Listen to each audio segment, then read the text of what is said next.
All right, guys, let's talk a little bit about scaling. So, as we've already covered, scaling allows you to take a workout and bring it down to your level or push up to your level.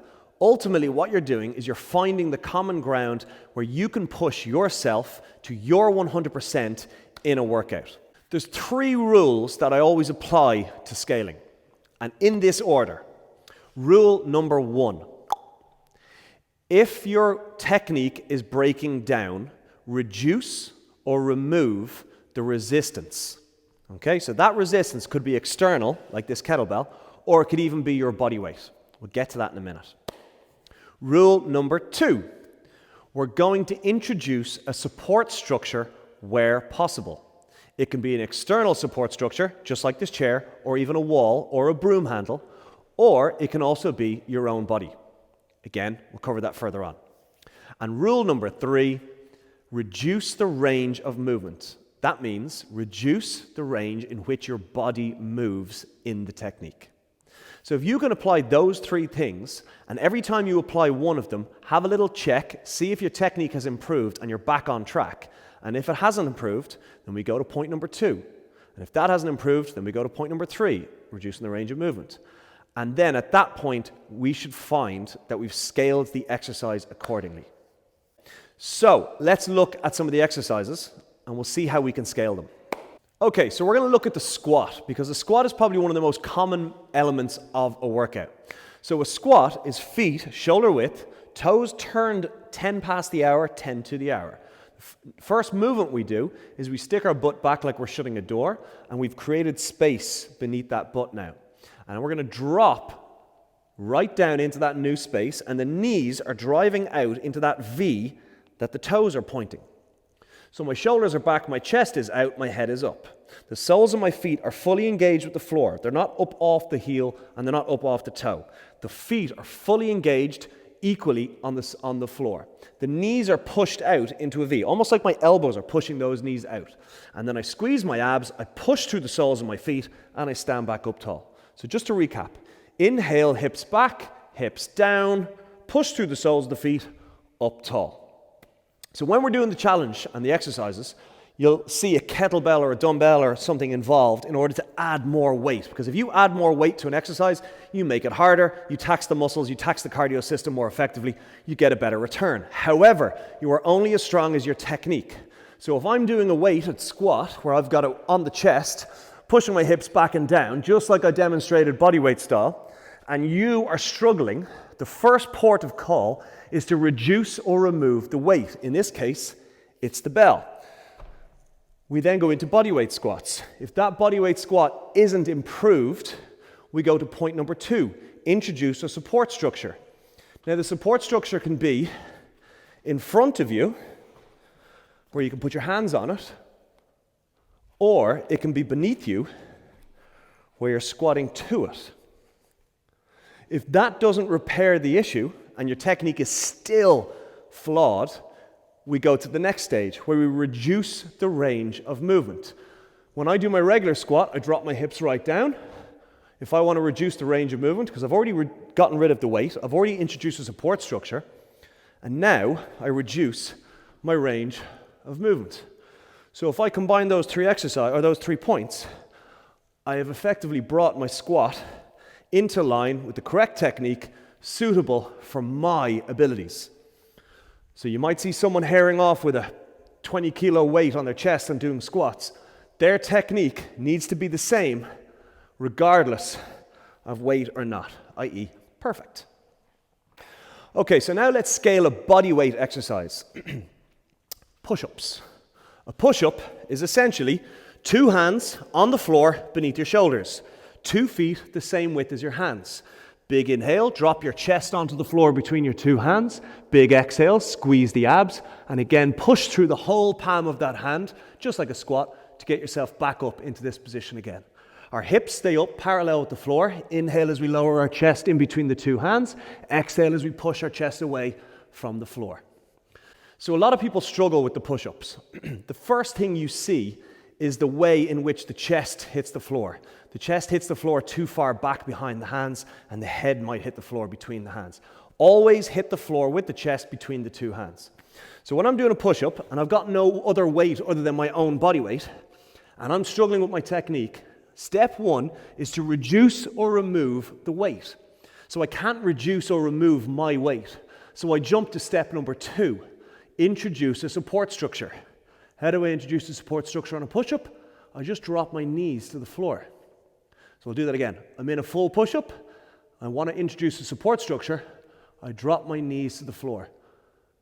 The upper body doesn't change in any way, shape, or form as I'm doing my push-up. I'm still dropping my chest onto the floor. I'm able to look up across the floor with my chest down at all times. If I'm getting better at it, I raise the knees off the floor because I'm now getting rid of that support structure that I introduced. As I'm getting tired and the technique is breaking down, I introduce that support structure. If I'm still struggling with this movement, I go to step number 3.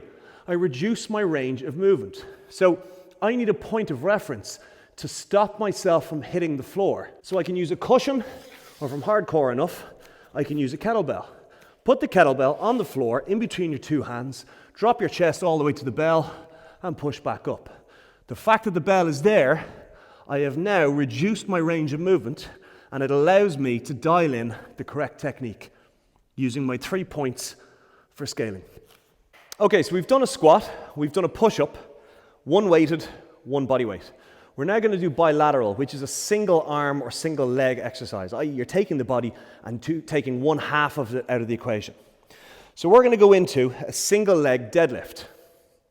So I'm going to have my chair nearby, ready, because I only have one weight here. I don't have the luxury of a whole range of kettlebells or a whole suite of dumbbells.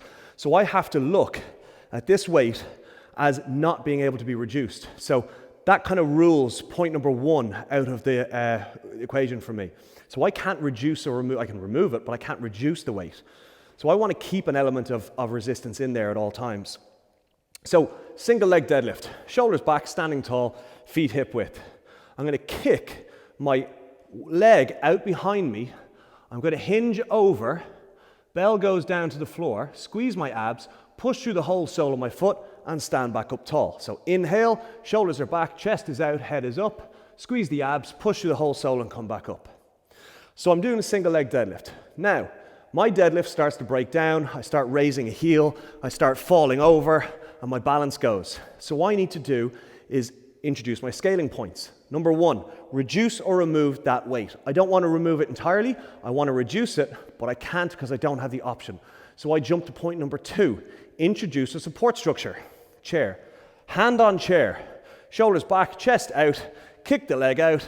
I'm a hell of a lot more stable, and I'm now able to spend more time and energy focusing on that supporting leg, which allows me to really dial in the technique. Now, for example, I've introduced my support structure, but my technique is still not where I want it to be. I now jump to point number 3, reduce the range of movement. So where I was going all the way to the floor, I now only go about 3/4 of the way to the floor and then come back up. That reduction in the movement allows me to really dial in where I want to be in relation to my movement pattern. Therefore, I've scaled the movement to suit my abilities. Let's look at a single arm overhead press. So a single limb exercise, but relevant to the upper body. So I've got my weight. In this case, again, I've only got one weight. I don't have the luxury of a whole suite of kettlebells of different weights. I need to punch this weight above my head. So I squeeze my abs and I drive that bell skyward. Inhale, bring it back down, tuck it in under my chin, squeeze my abs, exhale, drive it skyward again. Now, for argument's sake, my technique starts to fail. I find my body swinging, I'm leaning back, my technique is all over the place, and my posture isn't right, I'm feeling it on my lower back, and I'm not using my shoulder, I'm using my knees. I want to jump to point number 1, reduce or remove the weight. I don't want to do it without a weight. I want to reduce the weight, but I don't have that luxury. So I now jump to point number 2, introduce a support. Well, where's my support in relation to an overhead press? It's right here. It's my other hand. So I can put my hand under the bell, under my elbow, and I'm essentially helping that arm do the lift, but I'm not lifting massive amounts with this supporting arm. maybe in the ratio of 70 to 30. So I'm just doing enough to help lift with the correct technique. I'm still struggling, I use both arms instead of one. I'm now doing 2 limbs doing the job that 1 limb was required to do. So there's my support structure. Let's say, for example, that's still not working, and I want to introduce further supports. Further supports can be used in the form of momentum. So remember our squat, where we stick our butt back to initiate the movement? We do that with our overhead press. We stick our butt back to initiate the movement. We then snap our hips back into place, and that energy is transferred into the bell. And it is essentially supporting my shoulder as it pushes the bell above the head. So that momentum is taking some of the pressure off my shoulder and acting as a support. So I couldn't reduce the weight. I've introduced a support from 2 different angles. The other arm or the movement from the hips. And then the last one is reduce the range of movement. So I don't lock out the arm. I only go halfway and back down. In this case, you want to kind of reduce the weight if possible before playing around with the range of movement, especially with the likes of an overhead press or a row. It's kind of the last ditch, but usually we will fix the scaling issue in the first 2 points. Okay, let's look at some ab work. All right, there's 2 types of ab work really. There's rectus abdominis and then there's transverse abs. All right, so transverse abs are your deep core, your stabilizing core, your corset that you have all the way around your midsection. Plank work, hollow holds, dead bugs, exercises like that. So we'll do the plank. We've seen this with our push-up. 2 hands on the floor beneath your 2 shoulders. Fingers splayed, so you're using as much surface area of that palm as possible. Feet the same width as the hands, and then hips parallel with the floor.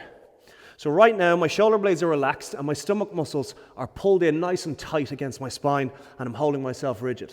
Let's say, for example, my hips start to drop, because hips are heavy, and I can't correct it. I then go to my 3 points for scaling. Reduce or remove the weight. I'm the weight. So I can't reduce or remove my weight, unfortunately. Well, not right now, anyway. Number 2, introduce a support structure. There's a support right there. Not supported? Supported. It's as simple as that. Not supported? Supported. It doesn't mean move my head backwards or forwards. It literally means put my 2 knees or 1 knee on the floor. I'm still keeping the focus on those abs. And there's no movement, so I don't have to play around with the range of movement. So all I do is I support myself. So it might be a case of, let's say we're doing a 30-second hold on the plank. The first 10 seconds, my knees are up. I'm struggling. I see my hips dropping. I can't correct it and hold it. So then I drop 1 knee to the floor and keep it there for 5 seconds. Then come up, hold the full plank for another 5. Then maybe drop the other knee to the floor for 5. Or both knees up, another 5. And then both knees down. But ultimately, I want the focus to be on my core. Okay, so now let's look at the rectus abdominis. That's your crunch core, your oblique type work, your twisting core. So a lot of people say that they get pain in their neck when they're doing core work. So let's have a look at the classic crunch. My feet are flat on the floor. My hands are slightly beyond the head or they're on my chest. And I'm going to sit up and look directly beyond my feet. Okay? So I'm using my abs to contract and curl my upper body off the floor. Squeeze abs, curl shoulders up and off the floor, and then back down under control. What a lot of people do is they use their hips and their feet without realizing. So sometimes when you go back, you raise your hips off the floor just a little bit, and then you slam them into the floor, and then throw the head forward. So what you're doing there is you're actually generating momentum, and the momentum is a support structure. So I can't reduce or remove my weight because it's me. Number 2, introduce a support structure. So without realizing, you're actually already jumping to number 2. But let's control that support, okay? So if I get pain on my neck, it means that I'm trying to throw my head forward to help my abs. And if that momentum is throwing itself forward, it's helping pull me off the floor. And then the abs aren't really doing anything. So I want to isolate those abs. So I might throw my arms very gently out in front. very gently, and that should take the pressure off the neck. And if it's not taking the pressure off the neck, throw them more aggressively. But have a difference in time between the arms finishing and then me sitting up. Don't just throw and sit at the same time. Throw it and then follow the arms. So throw the arms and then follow them. But ultimately you're focusing on these guys contracting to pull you up. And you only throw the arms as much as you need to take pressure off the likes of the neck and the head. So we've now scaled it using option number 2, because step number 1 doesn't work because there is no weight to reduce. Step number 2, I've introduced a support structure. If the momentum isn't helping, I can always hook my feet under, let's say, a couch or a heavy weight, and those feet will then push up into the weight. My hip flexors and quads will come into play, and that will help my abs pull me up and off the floor. Or it can be a combination of the two, the momentum and the feet under the weight. And then the last one is reducing the range of movement. So if I throw my arms forward to get momentum to help my abs work, and then I only come up halfway and then back down, I'm not requiring a massive throw of my arms and my head, which could compromise the neck and give you tension. So throw the arms, follow the arms, come up halfway, and then control back down. Throw the arms, follow the arms, and then control back down. And just that little bit of momentum with the arms really helps get you all the way up to where you want to be, and then you take the pressure through the abs to lower yourself back down onto the floor again. So that's the transverse abs, which is deep core, support or stabilizing core, and the rectus abdominis. So have a look at your exercise, identify where the momentum is, identify where the weight is, identify where the technique is breaking down. Then reduce or remove your weight. If that doesn't fix it, introduce a support structure. If that doesn't fix it, now if I was a gambler, I would say 99.9% of cases it would be fixed by the time you've introduced support, point number 2. If that still doesn't work, let's look at number 3, reducing the range of movement. That is how you scale a workout to suit all levels. And if this doesn't make sense, please send us a message.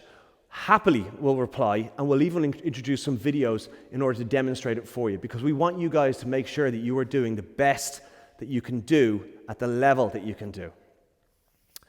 Right, guys, now that you're armed with the scaling ability, go hit the workout. Have a good one.